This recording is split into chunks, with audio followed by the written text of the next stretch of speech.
हमारे YouTube channel engineering with Harry. मैं आपका दोस्त हैरी और आज देख रहे हैं बीडीए का दूसरा एक मस्त interesting topic that is data stream management system. ये भी बहुत बार आता है, कभी 5 मार्क्स के लिए पूछ लेते हैं, फिर 10 मार्क के लिए भी।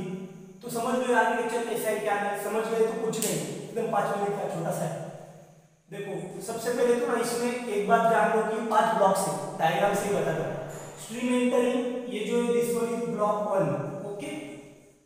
नेक्स्ट वन, ये जो यहाँ पर पूरा स्ट्रीम प्रोसेसर दिया है, this is second block. Then ये जो लिमिटेड वर्किंग स्टोरेज है इसको बोलो third block. And this one archival storage, this one is fourth block, okay. And ये जो आउटपुट स्ट्रीम है this one is fifth block. तो पूरे 5 ब्लॉक्स में इसका वर्किंग है, इसका डेटा स्ट्रीम मैनेजमेंट सिस्टम। तो चलो देखते हैं कैसे। सबसे पहले स्ट्रीम सेंटरिंग, हाँ उससे भी पहले समझ लो कि इसमें और पहले जो बेसिक अपना आरडीएमएस था, रिलेशनल डेटाबेस मैनेजमेंट सिस्टम था, उसमें डिफरेंस क्या है। तो जो रिलेशनल डेटाबेस मैनेजमेंट सिस्टम था उसमें क्या था ना, एक क्यूरी इंजन होता था बीच में, राइट, और वो क्यूरी इंजन फिर सब प्रोसेस करता था। लेकिन इधर कैसे, क्यूरी इंजन की जगह पे अपन ने स्ट्रीम प्रोसेसर इंट्रोड्यूस किया, न्यू ब्लॉक। बस इतना ही मेन एक बेसिक डिफरेंस है आरडीएमएस में और डेटा स्ट्रीम मैनेजमेंट सिस्टम में। आगे बढ़ते हैं। फर्स्ट स्ट्रीम सेंटरिंग, तो इसमें क्या है ना, अलग अलग डिफरेंट सोर्सेस से जो डिफरेंट स्ट्रीम्स जनरेट हुए डेटा के, डेटा सोर्स की, वो देखो 1 2 3 4 ऐसे, मतलब किसी भी इसमें हो सकते हैं, या तो अल्फाबेटिकल, न्यूमेरिकल, किसी भी इसमें हो सकते हैं। और इसका हर एक का जमा, हर एक डेटा का मतलब ये सपोज इसको स्ट्रीम 1 मान लो, इसको स्ट्रीम 2 एंड इसको स्ट्रीम 3, तो हर एक का इनपुट रेट भी अलग हो सकता है, आउटपुट रेट भी अलग हो सकता है, हर एक का फॉर्म भी अलग अलग है।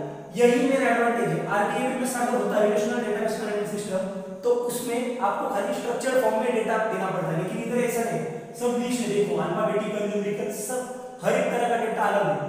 तो वो स्ट्रीम्स मैंने डाल दिए। अभी आगे देखो, सेकंड ब्लॉक है स्ट्रीम प्रोसेसर। स्ट्रीम्स एंटर हो चुके हैं, मतलब मैंने इनपुट दे दिया, दिस वन इज इनपुट, तो मैंने इनपुट दे दिया है। अभी हो गया सेकंड ब्लॉक में। तो इधर क्या क्या देखो, standing queries, ad hoc queries, stream processor. और स्ट्रीम प्रोसेसर को 2 ब्लॉक सपोर्ट में दिए गए, limited working storage and archival storage. ये जो लिमिटेड वर्किंग स्टोरेज है इसको मान लो मेन मेमोरी है, और ये जो आर्काइवल स्टोरेज है इसको मान लो this one is our secondary memory, ऐसे मान के चलो, ओके।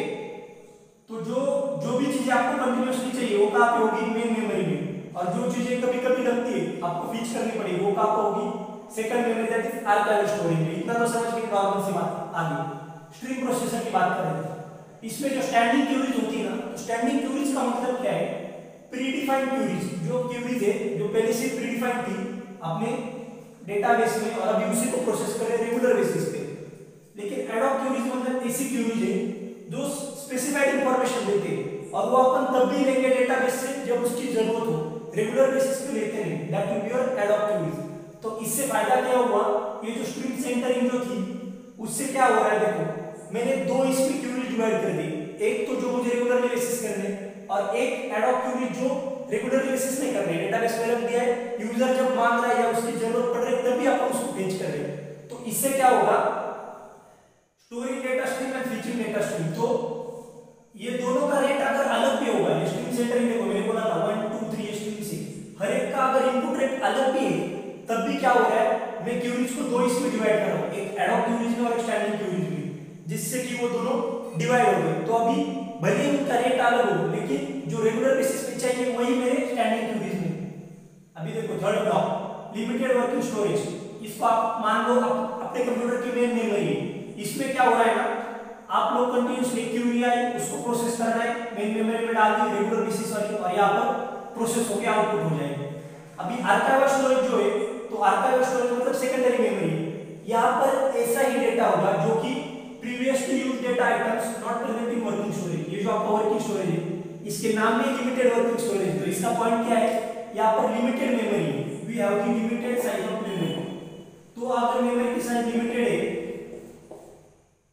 ये अपनी सपोज रैंडम एक्सेस मेमोरी है, तो फिर इसका साइज लिमिटेड है, तो फिर क्या करोगे, जो डेटा कभी कभी लगता है रेगुलरली लगता है वो सेकेंडरी मेमोरी में था, जो प्रीवियसली यूज्ड डेटा आइटम्स है लेकिन वर्किंग स्टोरेज में प्रेजेंट नहीं, वो आर्काइवल स्टोरेज में डाली 4 ब्लॉक में।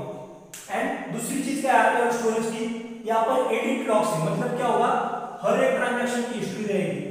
अगर कोई ट्रांजैक्शन ऑकर हो रहा है, इफ एनी ट्रांजैक्शन ऑकरिंग, मतलब चलो सपोज आप ऐसा मान लो कि कोई आपका बैंक का अकाउंट है, तो बैंक के अकाउंट में भले आपके अकाउंट में क्रेडिट हो, मैंने बोला था आपके अकाउंट में भले ही डेबिट हो, क्रेडिट हो या फिर ट्रांसफर हो, कुछ भी हो, वो सब चीजें कहां पर आएगी? आर्काइवल स्टोरेज में। मतलब यहाँ पर हर एक ट्रांजैक्शन जो भी आपका रिकॉर्ड हो रहा है वो कहां पर होगा? आर्काइवल स्टोरेज में रिकॉर्ड हो रहा है, क्योंकि यहाँ पर एडिट लॉग्स है, मतलब ऐसी हिस्ट्री, हर एक ट्रांजैक्शन की हिस्ट्री कहां पर मेंटेन किया जा रहा है? आर्काइवल स्टोरेज में।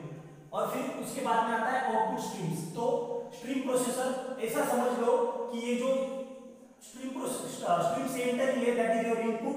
स्ट्रीम प्रोसेसर जो आपका सीपीयू, ये जो है third block limited working storage, इसको मान लो आपकी मेन मेमोरी, एंड ये जो आर्काइवल स्टोरेज है इसको मान लो आपकी सेकेंडरी मेमोरी, मतलब ROM, RAM, then this is your, ये हो गया आपकी इनपुट, मतलब कीबोर्ड का जैसे कि, और आउटपुट स्ट्रीम मतलब आपकी स्क्रीन पे आया है, ऐसा अपन कंप्यूटर के इसमें बोल सकते हैं।